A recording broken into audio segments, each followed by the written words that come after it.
Good evening and welcome to the August 16th, 2021 regular business board meeting of the Lower Merion Board of School Directors. We are asking those attending tonight's meeting in person to please wear a mask, and your mask should remain on when giving public comment at the podium as well.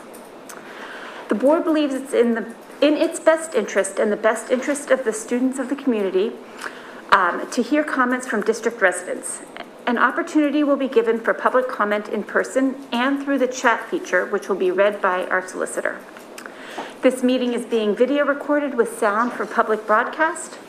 All participants joining via Zoom will be muted upon entry. Before I turn the meeting over to Mr. Copeland for his update, I wanted to announce that beginning in September, all of our board and committee meetings will be held in person here in the administration building's boardroom, and we will no longer be Zooming the committee meetings. Turn it over to Mr. Copeland. Thank you, Mrs. Bond.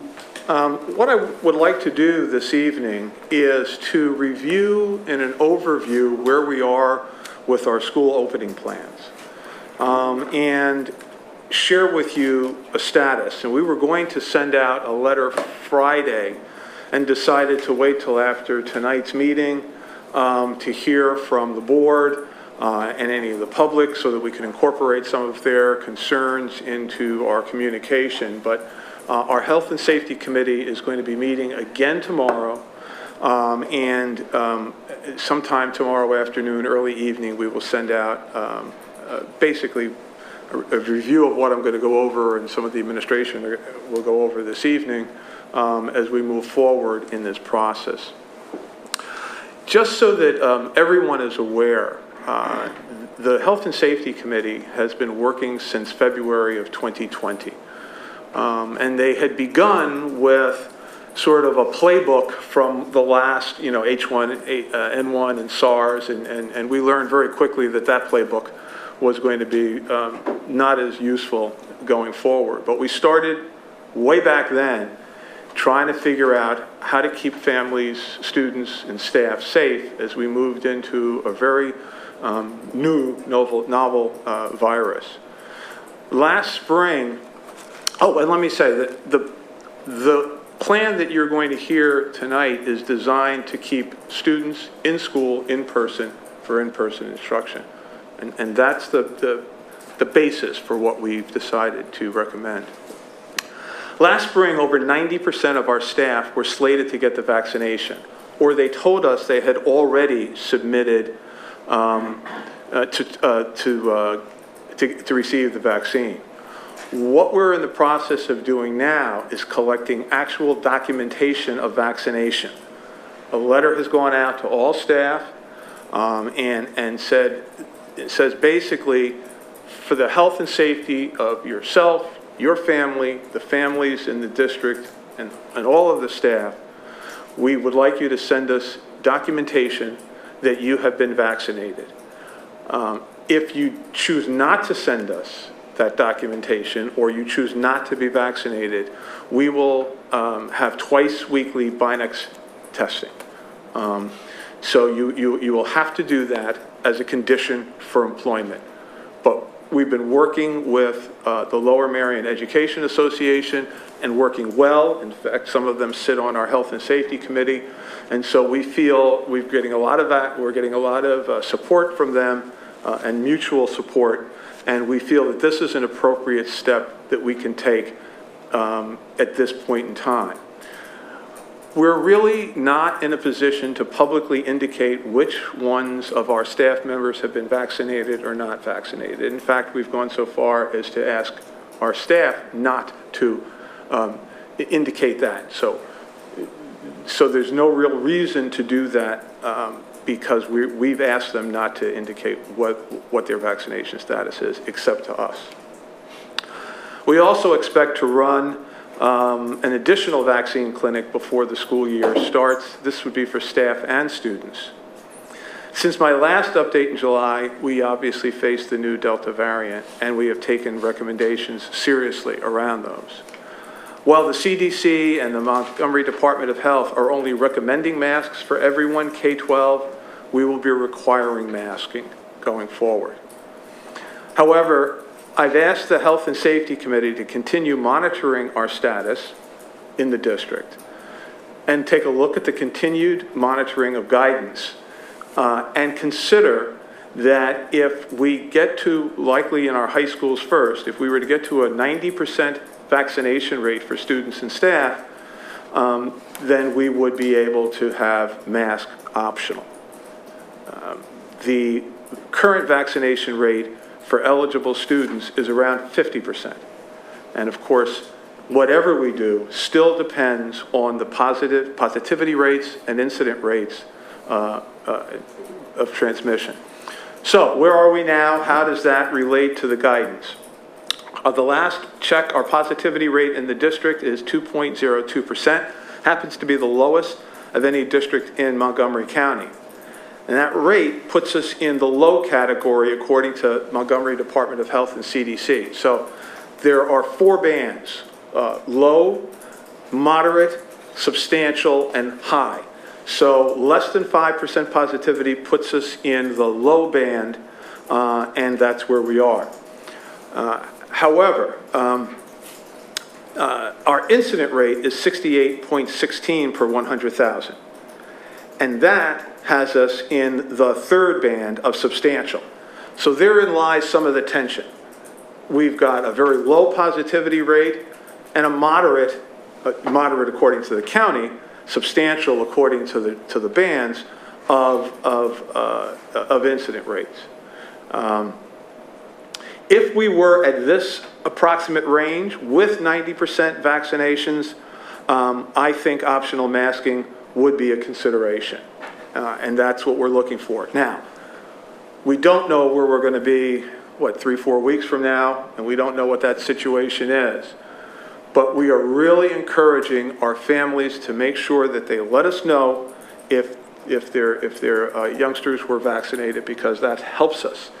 And you're going to hear a little bit, I'm going to ask Mrs. Schaefer to talk about quarantining. It also helps greatly there in making sure, again, that we keep students in school. So consider that our incident rate means that with about 8,500 students and 1,500 staff, 10,000 or so staff and students, about 6.8 persons might be transmitting virus in all of the schools and all of the buildings. That's why there's some tension about this 68 being a number that puts you in substantial. With all of that said, what we're doing, or what we're continuing to do, is not let our guard down. Masks will be required, K-12. Our ventilation systems, as you may have heard from prior presentations, is strong. We last year upgraded our filtration system so that our air exchange and our filtration system is similar to hospital rooms and doctors' offices. We've got strong mitigation there. Large group areas in the high school, like auditoriums and cafeterias, have bipolar ionization, and cafeterias in all schools have bipolar ionization.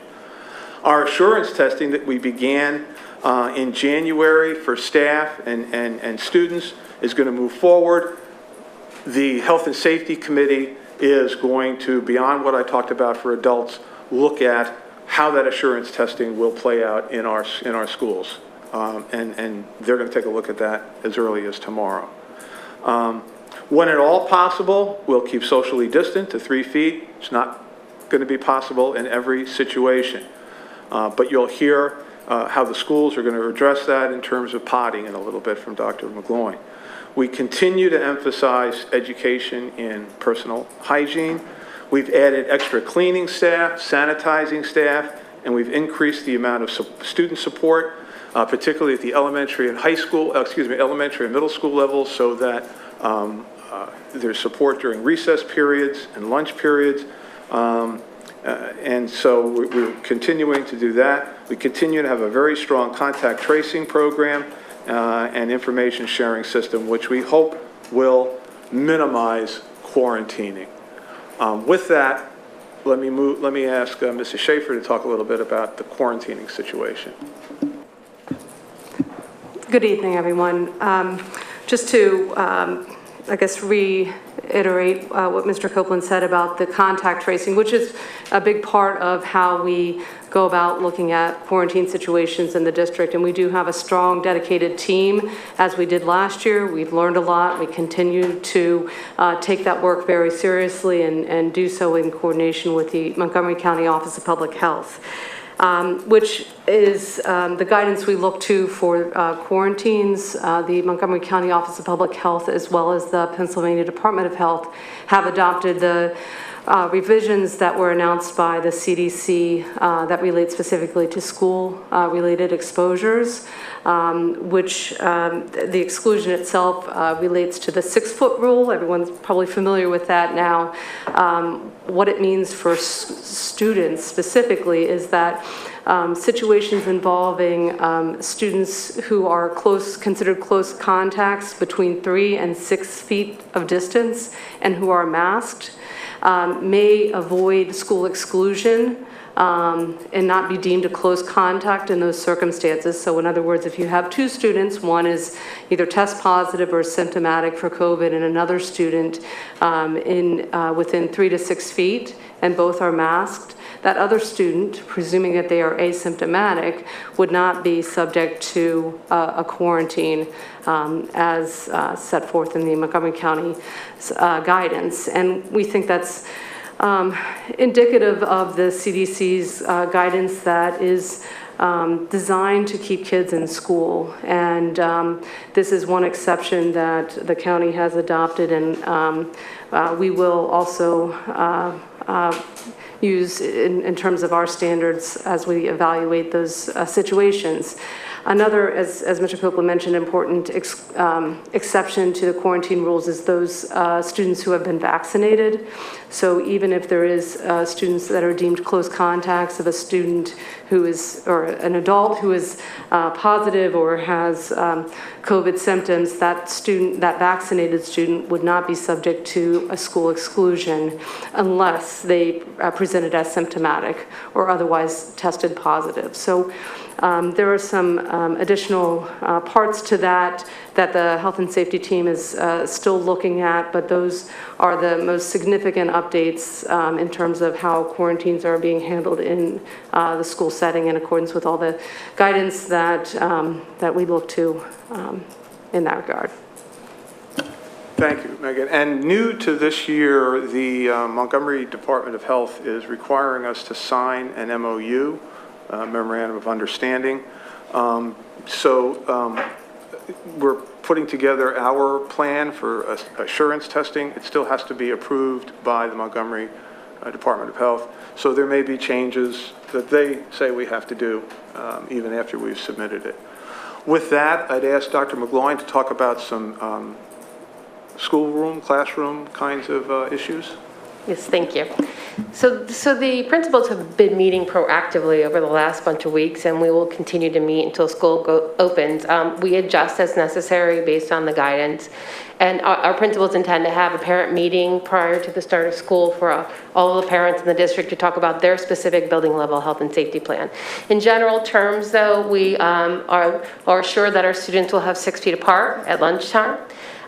In the elementary level, we will be potting students that are less than 3 feet. Some of our buildings will have students less than 3 feet, but those students will be potted together. And we believe they'll actually stay in the same pod as they go to their specials. They'll go out this year versus the specialists coming into the classrooms. And so when they go out to the unified arts classes, they'll pod, except for areas like gym where there's a lot of space in between the students. We're going to extend the number of absences to 14 days like we did this past year because we do recognize that there's a potential need for students to stay home more often. In addition to that, we've talked a lot about quarantining and what that might look like during this current school year. And so if we have an official medical quarantine, the students will be able to Zoom in to listen to the classroom instruction. The teacher will focus on the students in front of them, but the students can listen in during that time. In addition to that, we will have the weekly planner at all levels, K through 12. And so students can access their work through Google Classroom or through Blackboard like they were able to do this school year. We're offering LMBA again this school year. We have about 50 students enrolled in that at this point, and that is asynchronous coursework. We will be providing additional district support for those students. So it'll be our own teachers supporting the students in the program. In the elementary level, we will be looking at offering synchronous guided reading groups to our students, and that's when if the parents choose to opt into that part of the program. And at the secondary level, we'll add academic support, social and emotional wellness support, and progress monitoring on a regular basis. And so our staff will be supporting the students in LMVA. I know there's been some conversation about Lmsb at home and the structure being in place. We actually do not feel like we have the structure in place for Lmsb at home. It's not as easy as saying that we just need a first grade teacher to run the program. We actually need classroom teachers at the secondary, multiple classroom teachers, and we would have to have support such as special education services, related service support, reading and math support, special area classes, and so you could tell it's a pretty big structure that actually has to be in place for Lmsb at home, and we're not set for that at this point in time. So it would also be disruptive to our current students in the classrooms, so we're not recommending that at this time. Thank you, Dr. McGloin. Does the board have any questions? Ms. Sackman? Yeah, I have a quick question. Today, the governor announced this partnership with Ginkgo Bioworks that would I meant to ask this earlier, provide free testing to any school. Given our partnership with CHOP and the county, do we need, I mean, will we need to leverage that, or are we already supplied with as much testing? We gave them the information early on that they requested for that. Our understanding is this is pool testing. It's not in support of assurance testing. So what they would do is go in and take a group of students and test them to see if someone was in there. I think we need to take a look at that. Some of the people we've been talking to don't necessarily recommend that. We want to know what their assistance really would look like, and how much it would divert us from what we really want to do. We submitted the data so that we could be part of it, but with anything the government offers, we'd like to really make sure it's in our interest. Okay, thank you.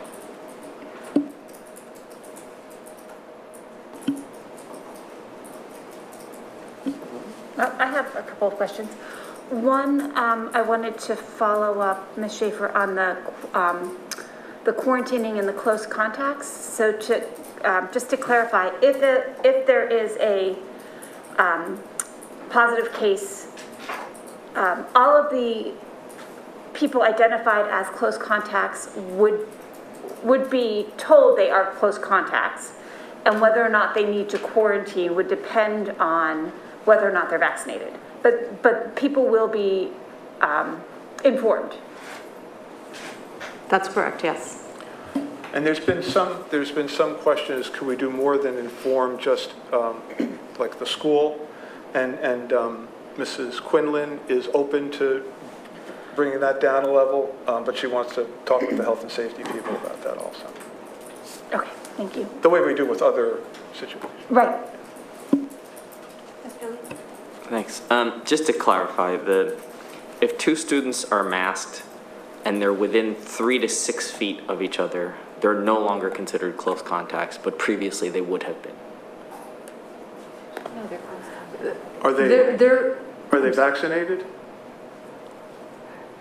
Sorry, they're within 3 to 6 feet and masked? That's correct. They would be considered close contacts, but they would be exceptions to the mandatory quarantine rules.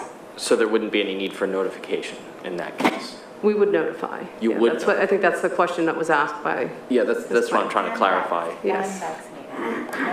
No. So, okay, so they wouldn't qualify as close contacts under the new CDC guidelines, but under the exception would make them not close contacts. I understand I think I understand your question better now, and it's the definition of what is a close contact. So the exception to a situation that would involve a quarantine would be that it's a student-to-student contact and both students are masked. So I'm speaking for our supervisor of health services who isn't here tonight. it's my understanding that we would still consider them a close contact, because one thing we would need to find out is, in addition to being masked, are they vaccinated?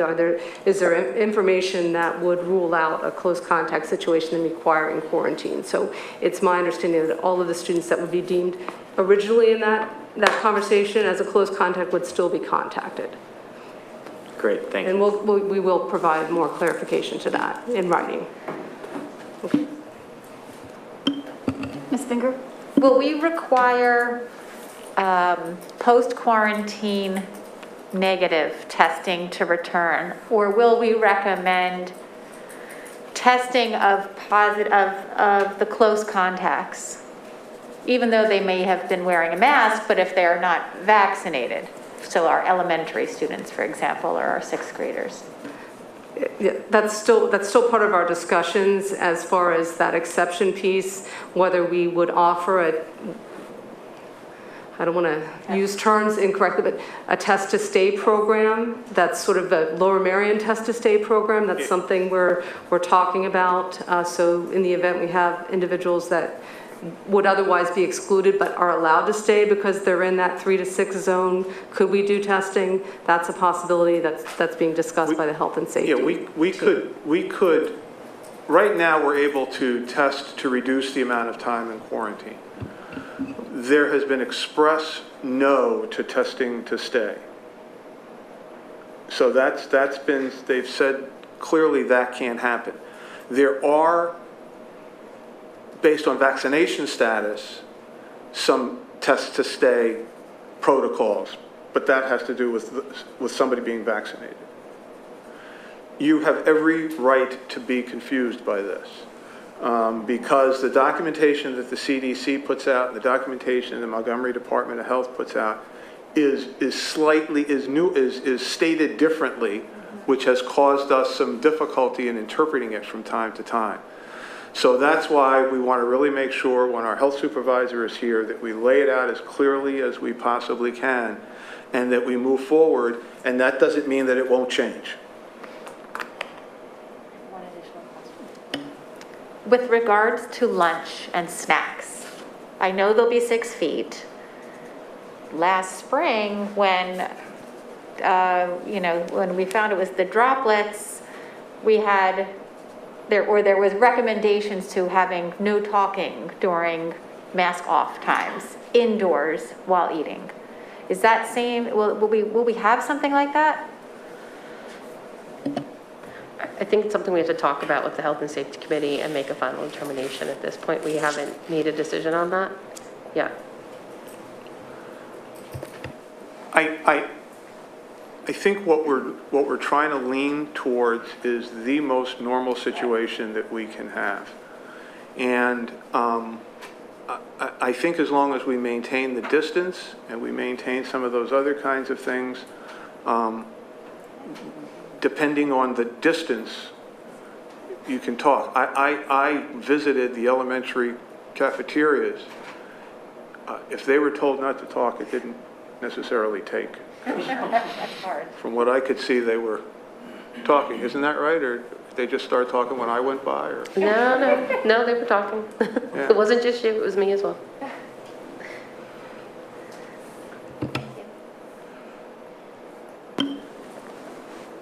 I'm sorry, go ahead, Ms. Kalish. I just want to reiterate that one of our key things that we're looking at going forward is feedback from families on the vaccination statuses of their eligible students and whether they're doing that, and that'll help a lot towards our planning and just knowledge about how we can go forward. Thank you, yes. I'm actually going to follow up on that. Thank you.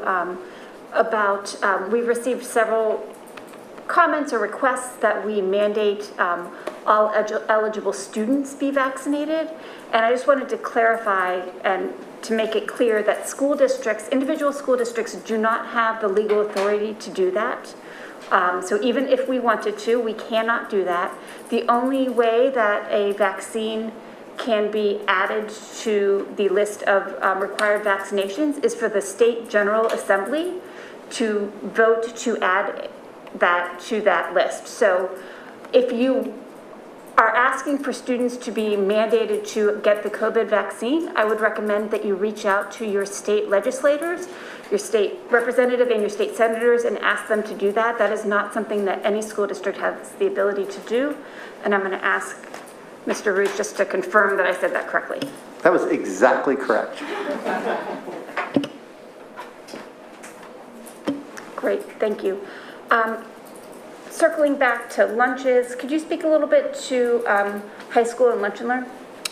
So right now, our plan is for Lunch and Learn to go back to its original iteration. We will actually, when that's opened up, it'll actually provide more opportunities to spread out than being concentrated in the cafeterias or other areas. And obviously, we're hoping for a fall that's as dry and as pleasant as the spring was. Having said that, there's still going to be an emphasis that students stay at least 3 feet apart, that they're doing that, and they're doing that, and I should add that it's distance and time.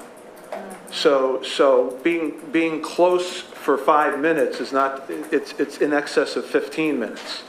And so we're still going to do that.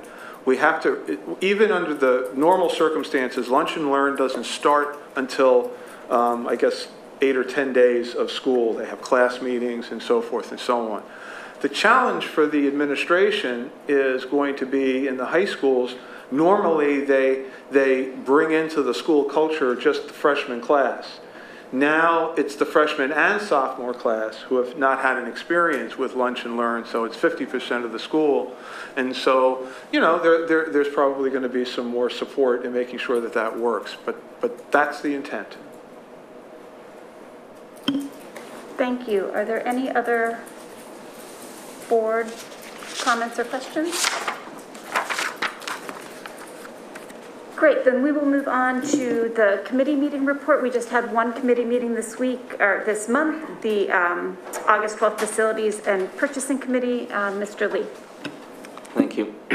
Following items were reviewed and recommended for approval by the committee for presentation to the full board tonight. We recommended the list of district bills for approval. We recommended the following items from the purchasing report for approval. A 5-month backhoe rental for $10,562 from Cherry Valley Tractor to support snow and ice removal. $108,183.67 for the replacement of the lower roof at 55 Rock Hill Road by WTI Tremco.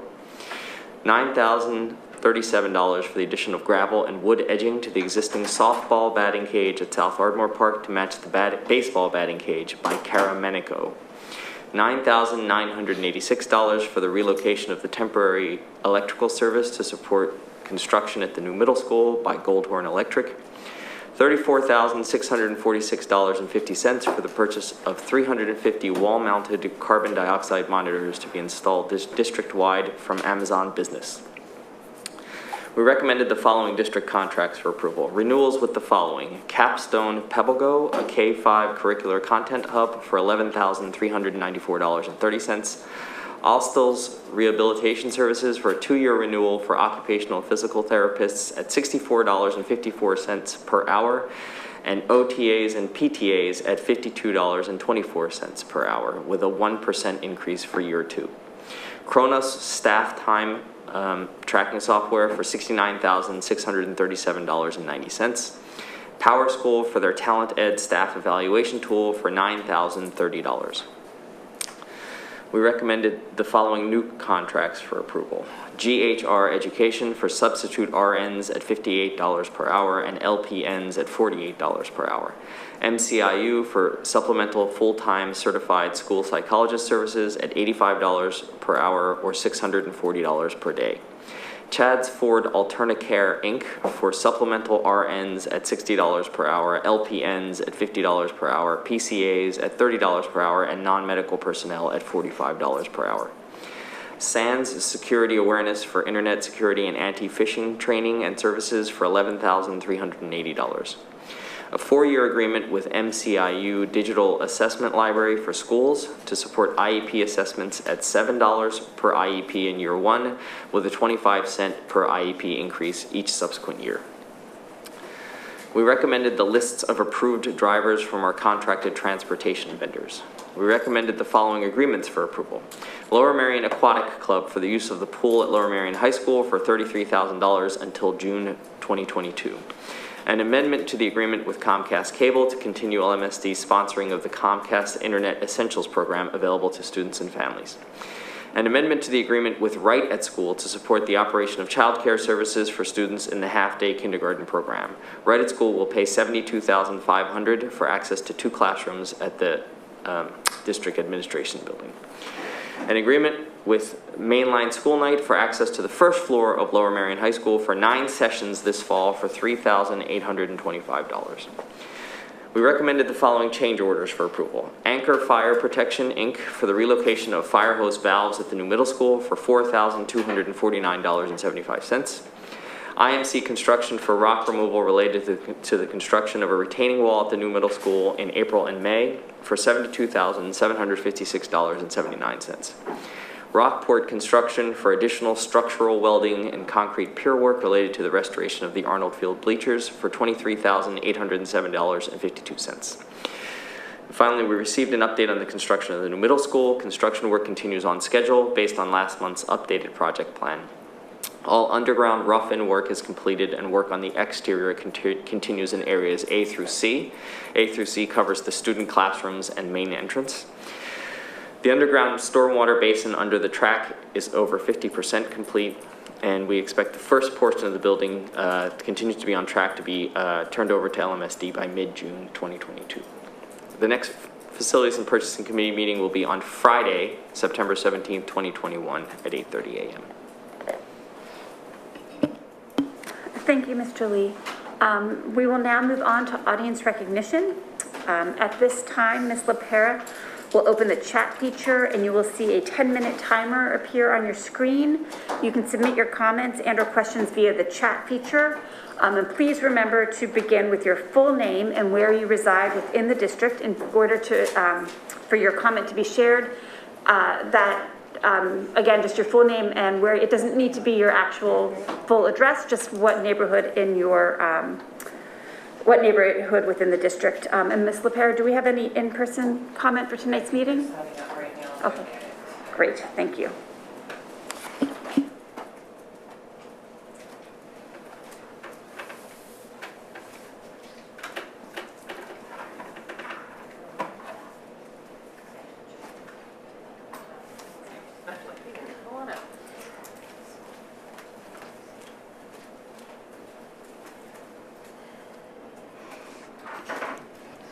Ruth Jenkin, Winwood.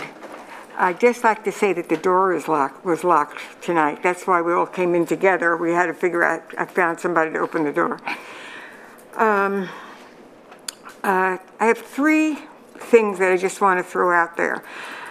Number 1 is the status of this superintendent search. Is there a place where we can look at it or find it, or is it printed somewhere? Somewhere.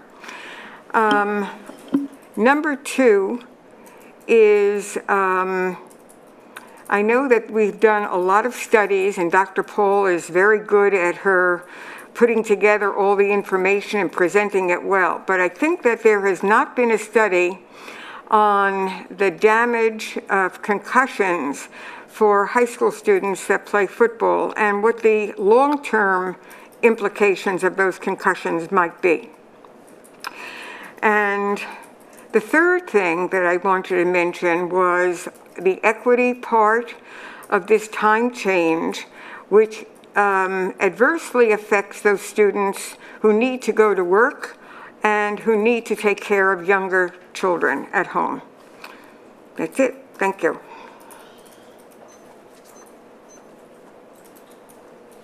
And that's all the in-person. Thank you. Okay, there's several comments coming in from the chat. If you'd like me to begin reading them. Okay. Ezra Wood, Marion Station. At the July school board meeting, when responding to a question about school start times, Superintendent Copeland said, quote, "If we are going to have a robust athletics program, then we need lights on the field," end quote. I would like to respectfully remind the superintendent and the school board that student athletes especially need their sleep, and that to have a robust, quote, academic, end quote, program with healthy students, then we need to stop depriving them of the sleep they need. We need later school start times for high school and middle school, not years from now when we might have lights on the field. But now, what is the school district's plan to address this? Keep reading. Odette Lewis Ardmore. The current vaccination exceptions make sense except for families that include unvaccinated under 12-year-old children or those that have immunocompromised cancer family members. Vaccinated individuals can still spread the virus. What is your recommendation to families in such cases? And there was another. And she also, Odette Lewis also asked, if students can Zoom in, why not enable it for all that would like it as an option at home? Next. Why don't I stop at that point? So I would say in terms of the lights on Arnold Field, the zoning hearing board committee hearing is, I believe, the 30th of August. April 30th at August 30th at 6:30. And I think so. It's not so far away that we can begin to get some resolution on the lights on the field. I don't know if you wanted to go back and talk about the superintendent search or anything. I was going to do it at the end. You can do that. Okay. Let's see. This last one was.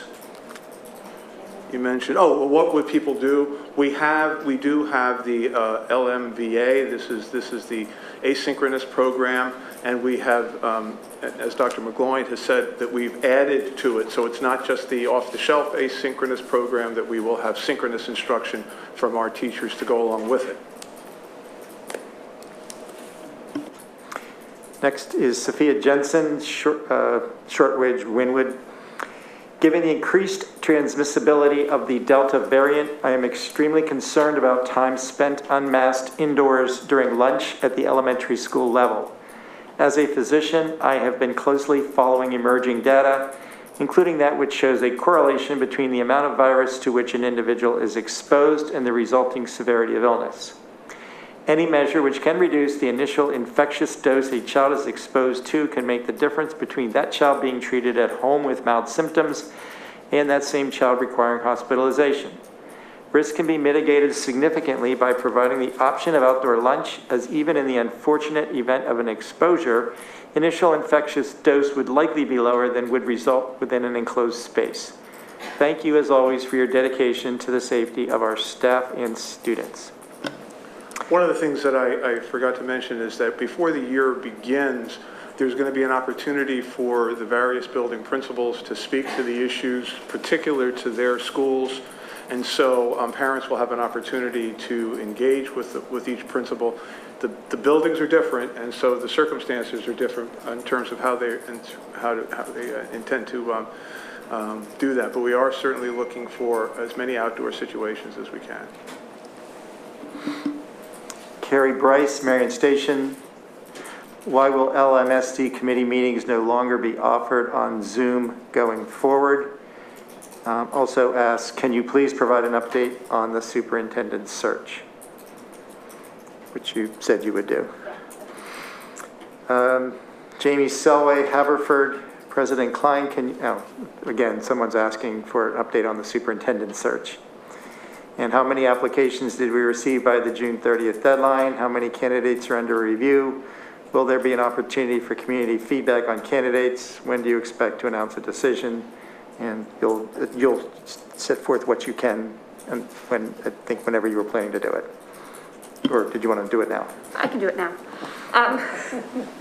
So the board continued to work closely with HYA, our search firm, throughout July until now on our superintendent search. There were approximately 50 total applicants that had submitted applications through the end of June. We had a first round of interviews with about 11 individuals, and then continued and narrowed that down to several finalists. We are approaching the end of the selection process and expect to announce the finalists soon. We hope to schedule a special board meeting within the next 2 weeks to make the appointment and to provide everyone the opportunity to meet the new superintendent. Okay. Cicely Reese, Marion Station. Why hasn't there been an LMSD at home option considered for the elementary school students who are not old enough and do not have the option to get vaccinated? And also asks, my high schoolers want to know if their schedule will be, quote, normal, end quote. I think you already responded to the one. Marta Villaraga, the email that goes out tomorrow needs to be extra crystal clear about how and if notification of vaccinated students will take place when they have been in close contact with a known COVID case. Still not clear after the discussion at the beginning. The district needs to have a better response on how they plan to leverage the announcement today from the Pennsylvania Department of Health and Department of Education about the partnership with Ginkgo Bioworks to provide free testing in K-12 schools. Next. Yeah, again, I can't give a better explanation until I get better information from the Department of Education, and we can look at that and ask questions about how it's going to impact us. That just is there. Schedule for high school students, I'm not exactly sure what that means. I would ask the individual to please contact the high school principal. I don't know of any change that would be of a concern. I think the question might have been, will it be the same as pre-COVID? You mean in terms of lunch and learn? Mm-hmm. Yeah, that's our intent. Sharon Walker, Narberth, what are the parameters by which the district would consider taking a school back online? Some new studies have projected significant fractions of elementary school students will be infected by COVID due to the infectivity of Delta and their being unvaccinated. At what point would the district consider remote learning again? Zorana Swarup, Bala-Kinwood, I would like to ask that the board consider the other respiratory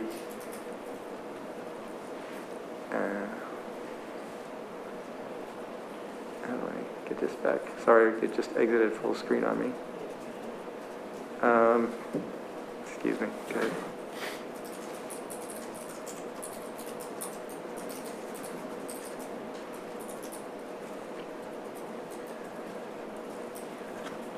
That's right. We'll just read it from there.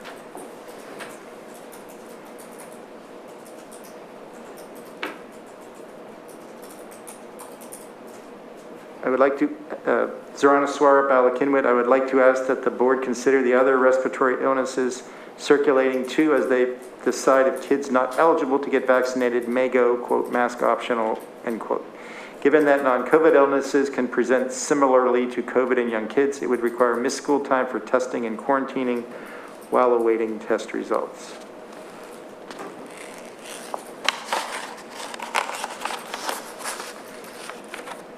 Josh Leekner, Penn-Wynn, we have already seen that schools that have opened in other states have been forced to close temporarily because of outbreaks. What is your plan for this scenario?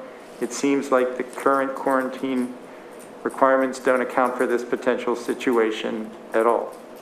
So again, we would work with our health department if outbreaks began to occur just as we did last year. What are the circumstances? What are the close contacts? What's the and we work hand in hand. Ultimately, what we're looking to do is basically what we did this spring. We started. We ended the year with mask optional. We had our initial summer program with mask optional.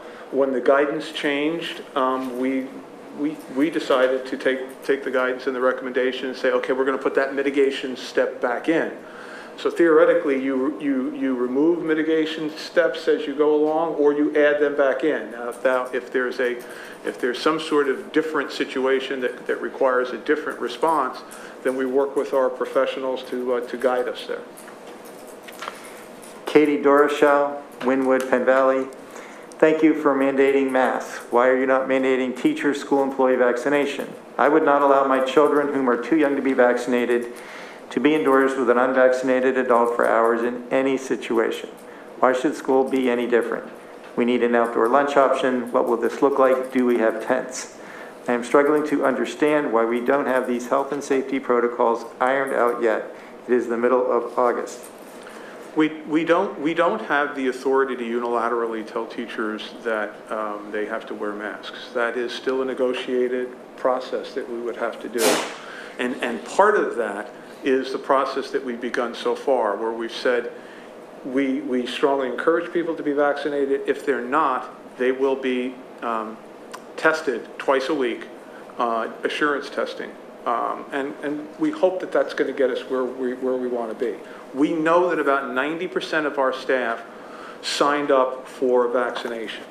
We put a letter out to all staff, and we did that in conjunction, or at least with the support of the Lower Merion Education Association, the union that covers them.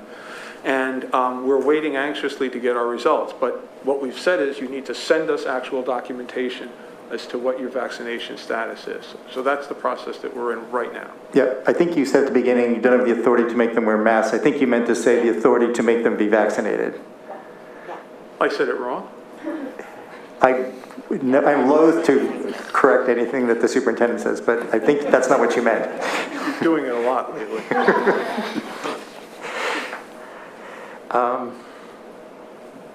So everybody's clear then? Okay. Yeah. All right. Michelle McGill, why can't all of the children have access to outside lunches, especially for elementary school children? This matter needs immediate attention. Adrian Seltzer, Wynwood, will someone who is vaccinated and has contracted the virus be required to quarantine? Studies have shown that someone who has contracted COVID, the virus load is about the same whether someone is vaccinated or not. During the facilities meeting, it was brought up that outside contracts should be in keeping with the diversity, equity, and inclusion policies of the district. Since that meeting is not recorded, I wanted to get it on the record. I am more than disappointed that the committee meetings will no longer be on Zoom. Will the district be suspending their Zoom account? When will the meetings then be recorded? What is the reasoning for this move towards even less transparency from the district? Seeing that there are virtually no environmental considerations in the building of the middle school, I seriously request that the district and the board reconsider their plan to remove trees on 1800 Montgomery. Dominic Sista, Penn Valley, vaccination is the most effective way to protect our children. May I ask why vaccines are not required of all who enter our schools? And as was stated, that's not something the district has the legal power to do. As far as students go, at least, or staff. Cynthia Jacobstein, well, staff with respect to bargaining with the union, et cetera, or just agreement with the union. Peter Solderich, Haverford, Mr. Copeland is making the same community prevalence math mistakes he made last year. Community prevalence is not an absolute number, all caps. You cannot extrapolate that number and claim that that's the maximum number of people in the student population that might have the virus at any given time. The prevalence number is useful when comparing relatively against measurements over time, all caps. Mr. Copeland made the exact same mistakes last summer and fall, and it is frankly baffling and shameful that you are making decisions based on this fundamental misunderstanding of statistics and public health guidance. We need to keep more of our kids in person for as many days as possible. Please provide an outdoor option for lunch in all schools. Please include transparency and communication on ventilation status. Just to be clear, we get two sets of figures from the county. One is incident rate for municipality and one is incident rate for district. And so the numbers that I quoted were the incident rates for district. Right. The question was asked, will contact tracing include those who are vaccinated? Christine Jawork, I think that answer was no. Or go ahead. Mr. Schaefer can answer. Well, part of the process in determining whether a student would need to quarantine is confirming their vaccination status. So part of that is the work that we're doing now and trying to gather that up front, but part of the process will be that inquiry to assess whether a student has been vaccinated or not. So I have gotten a little bit of an update in terms of that work, and it is our health and safety team, and specifically our student services nursing team is looking into managing those quarantine situations. And there's a lot of nuance and questions involved in the contact tracing process. So the idea is to share as much information as we can, and I think that's where I'm sensing the questions are coming from, so that families have as much information as we can provide. And so doing that is a process that's being reviewed in consideration of the new guidance by that team that does the contact tracing. So like I said before, there's going to be additional clarification that will be issued to families, so that's clearer than maybe it's being presented this evening. Can I follow up on that? I just want to clarify that there's a difference between identifying close contacts and identifying people that need to quarantine. So all close contacts will be identified and informed that they are a close contact, And then the next step is identifying whether or not they need to quarantine, and that is based on, among other things, vaccination status. That's correct, and that's the process that I'm understanding that they're working to communicate. Yeah. Cynthia Jacobstein, Narrowbirth, thank you for allowing students to Zoom from home. It will be important for this to occur to encourage people to stay home when ill, even if not COVID, before getting test results. There is a vaccine clinic, first dose, tomorrow at Philadelphia Zoo. Go to chopvax.chop.edu to register. Sasha, Epan, Penn Valley. Will there be consideration for outdoor lunch for the elementary students? Also, what will be the enhanced cleaning disinfection protocol in between classes for specials in elementary schools? Mr. Lill, you want to talk a little bit about the cleaning crews and things that they're doing?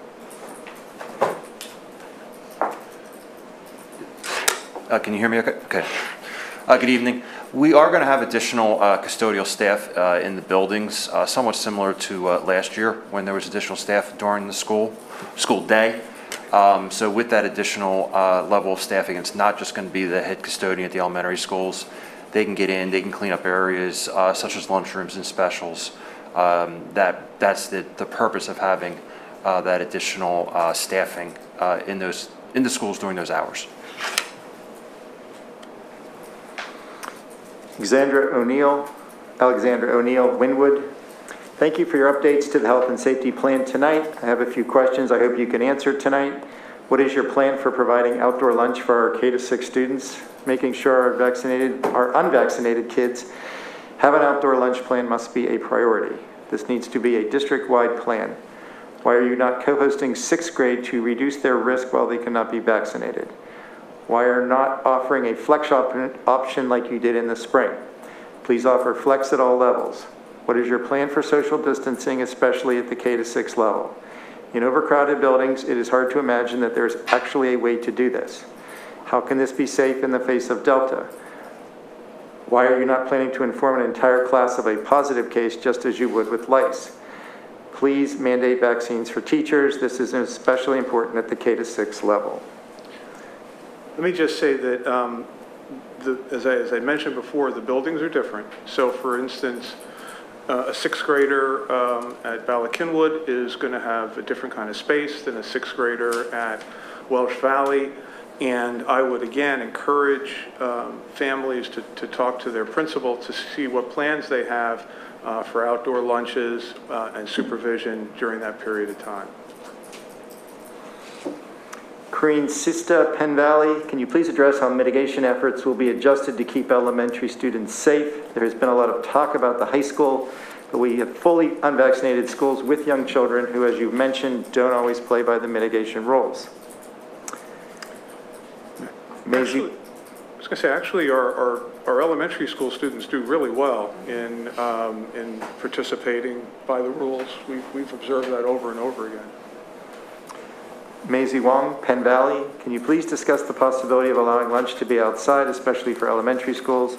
Also, please clarify if general school board meetings will utilize Zoom. Thank you. I think you answered the first one already, but I don't know about the second. What was the second one?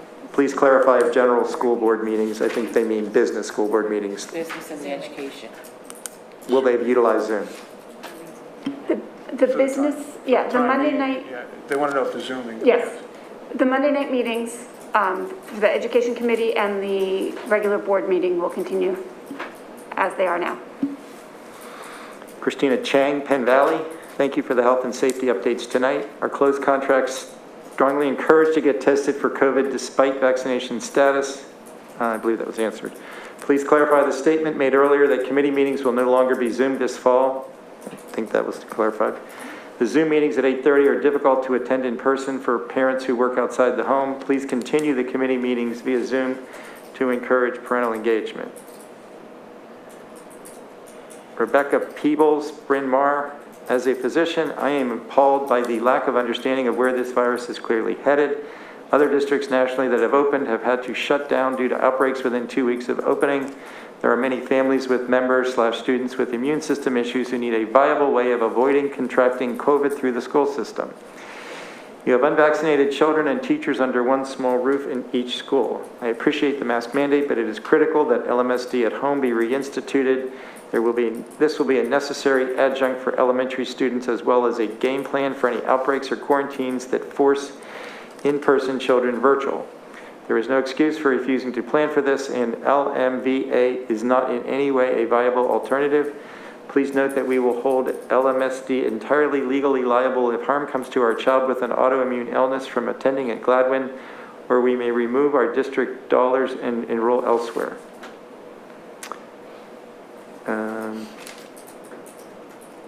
Next is Randy Harris, Bala Kinwood. With more students taking buses, can we require most windows open on the bus? 2, outdoor lunches for elementary are essential, at least an option all year long. Will this be encouraged in LMSD? 3, a recent CDC study was released stating that a layered approach with masking and HEPA air filters/purifiers improved their air quality by 90%. Since some students will be less than 3 feet apart and all elementary kids are unvaccinated, can you please allot money for classrooms to have these air purifiers? I'll ask Mr. Lill to talk about the HEPA filters as well as the bus ventilation.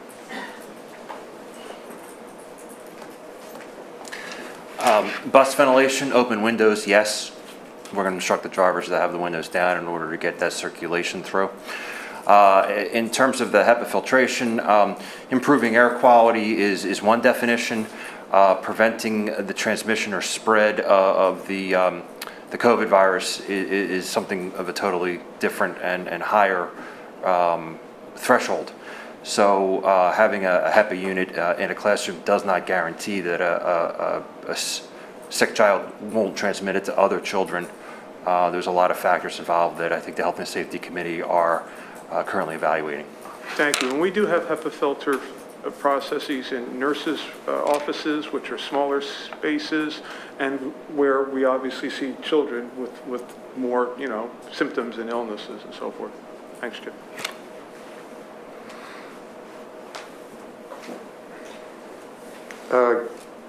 Gary Sharur, Winwood. The Delta variant has been extremely challenging for the K-5 population. I urge you to look at the current scenario in other states for the unvaccinated children. Each day there are more articles about the seriousness of the Delta variant and its impact on the children. I don't think any one of us, vaccinated or unvaccinated, would willingly walk into a building with 500 to 700 unvaccinated people.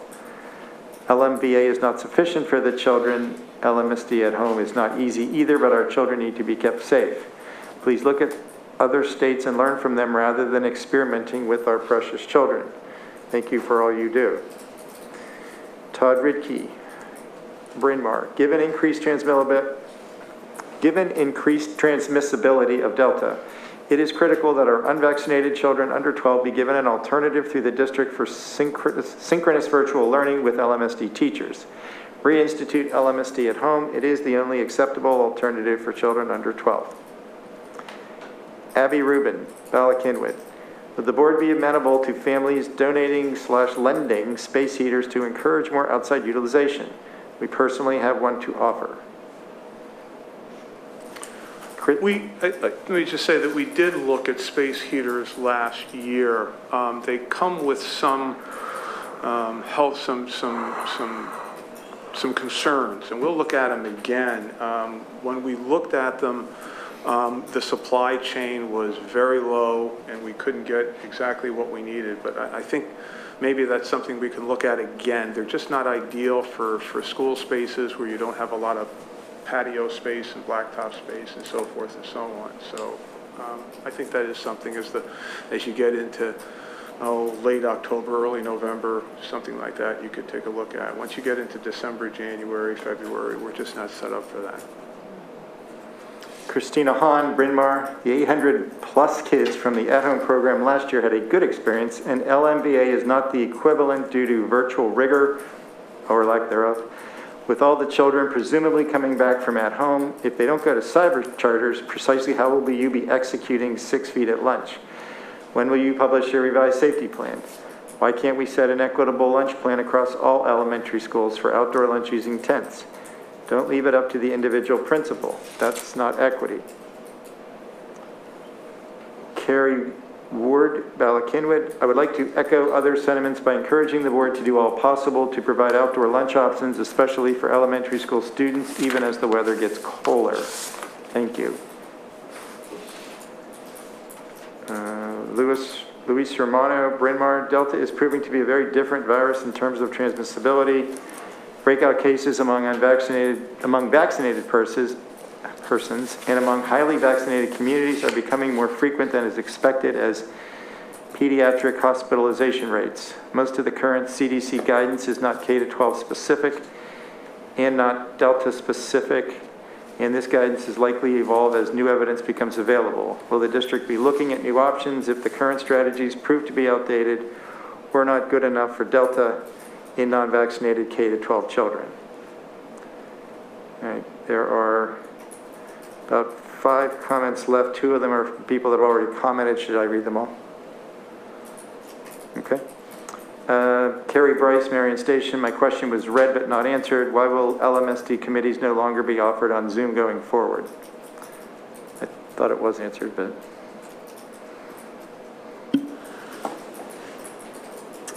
If anyone wants to reach out to me directly to talk about this, I'm happy to. As someone who, for many years prior to being on the board, was someone who came to committee meetings, I feel very strongly that they should be in person and that whoever is speaking knows who they're speaking to. The committee meetings are much more personal, and they have a lot more back and forth. And that in-person back and forth with the people that are in the audience, I think is a really integral and really important part of a committee meeting. And I know from my experience, the information I could share about my kids' experiences or other things that I knew about the school district or other experiences going on, I would not have shared if the meeting were being broadcast live, because I wouldn't know. If you're sitting in a meeting, you know who's in the meeting and you know who you're talking to and you know what you can share.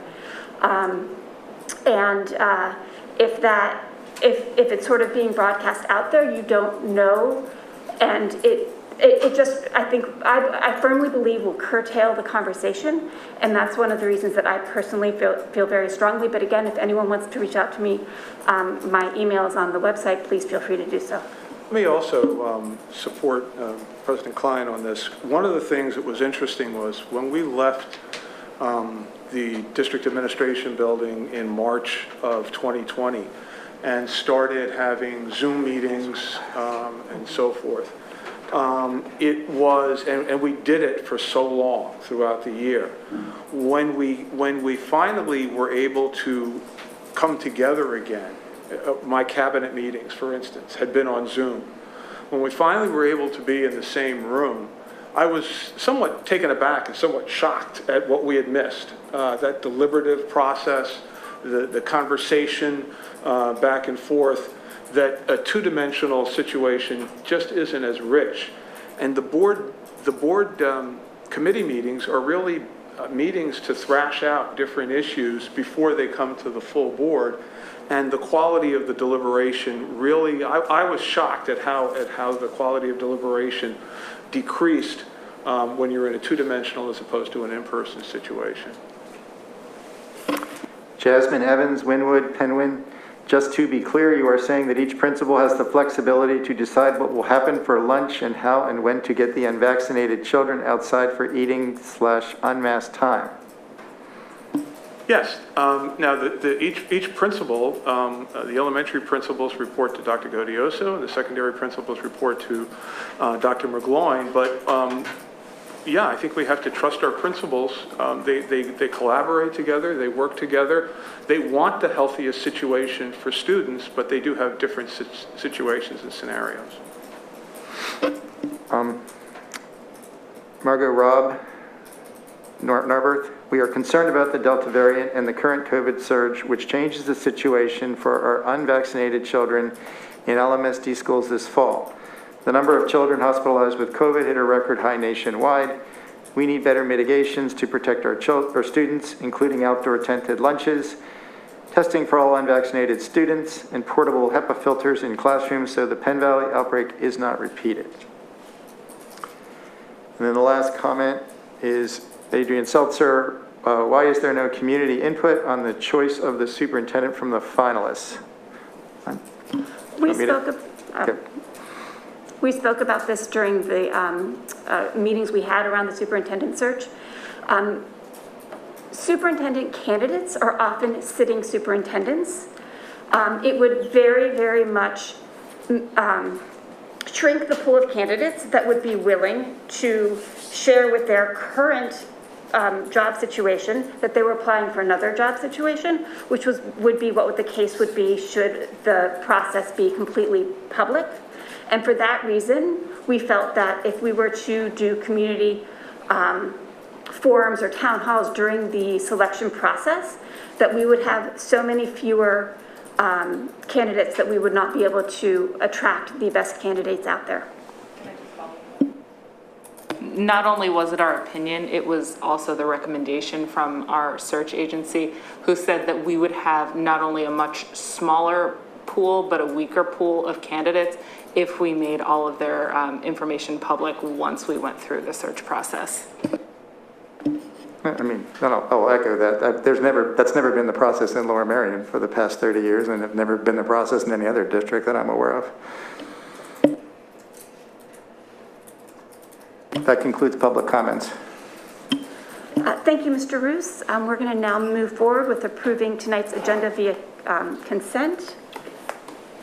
Part of the, may I? Please. Part of the consent agenda is a personnel portion, and part of that personnel portion includes the appointment of Dr. Amy Jenkins as principal of Valley Kinwood Middle School, replacing Sarah Stout, who's moving on to the new middle school. Dr. Jenkins is currently an assistant principal at Unionville Chadds Ford High School. She has extensive experience as an administrator in both middle school and high school settings. She was one of several strong candidates. She came out on top, and the administration is very pleased to recommend her appointment to Valley Kinwood Middle School. She could not be here tonight. She's taking her child to college, which a lot of people are doing these days. I'm not pretty happy about it. Thank you, Mr. Copeland. Are there any questions from the board about the consent agenda? Okay. Do I have a motion to approve tonight's agenda via consent? So moved. Second. Okay. All in favor? Aye. Aye. Any opposed? Any abstentions? Okay, motion passes. Mr. Roos, can you please give us a report on the Sunshine Act? Yes, there was an executive session prior to this meeting regarding the a tax assessment appeal litigation and also regarding the superintendent search. And there were executive sessions on, not on the, let me just check my calendar here. Sorry.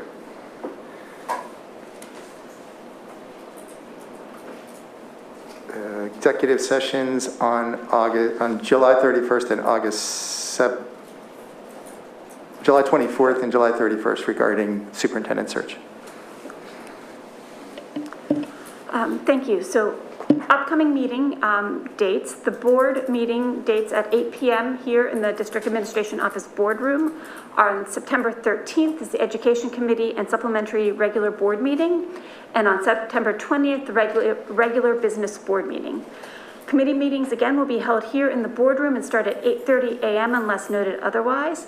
Upcoming meetings include September 9th curriculum. This is a Thursday morning rather than the usual Tuesday or Wednesday. Yes, I'm getting there. The date is different, as is the time. The meeting will be on September 9th. That is the first day of school, and because of that, and many of our staff and administrators like to be in the schools greeting students in the morning on the first day of school. We are moving that meeting to 3 p.m. in the afternoon. That's a one-time change in terms of time. September 10th is the Policy Committee meeting. Friday, September 17th is the next Facilities and Purchasing Committee meeting. That one is a Friday, even though they're usually on Thursday. A lot of these changes are because of the Jewish holidays and closed buildings throughout September this year. And then on September 22nd is a communications meeting, and that will be at 7 p.m. So before I adjourn the meeting, I just want to wish everyone a happy and healthy start to the school year. That is starting on September 9th. Thank you very much. Oh, the meeting is officially adjourned.